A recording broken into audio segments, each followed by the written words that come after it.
Bonjour à tous, les ministères Notre Pain Quotidien vous proposent la méditation du jour. Délivré de l'épée meurtrière.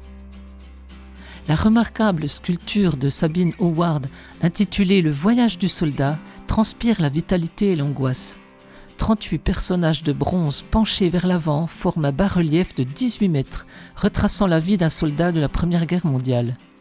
Achevé en 2024, ce panorama commence par des adieux déchirants avec sa famille, puis nous fait voir son départ empreint d'exaltation et de naïveté, et ensuite les horreurs de la guerre. Pour terminer, la sculpture le ramène à la maison, où la fille de ce vétéran regarde dans son casque et ne voit que le présage de la Seconde Guerre mondiale. Howard voulait trouver le fil conducteur de l'humanité. Les êtres humains peuvent atteindre d'incroyables hauteurs et s'abaisser au niveau des animaux. La guerre révèle cette réalité. David connaissait bien les conséquences sanglantes de la guerre.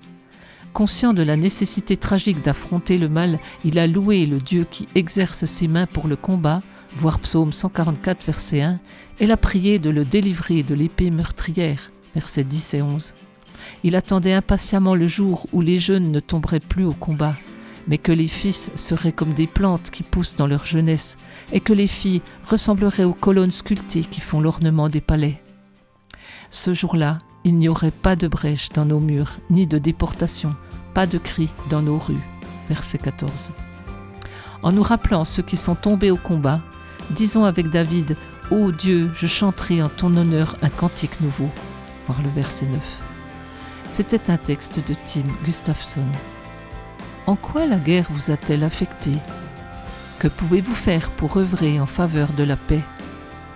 Père, nous désirons ardemment la paix éternelle.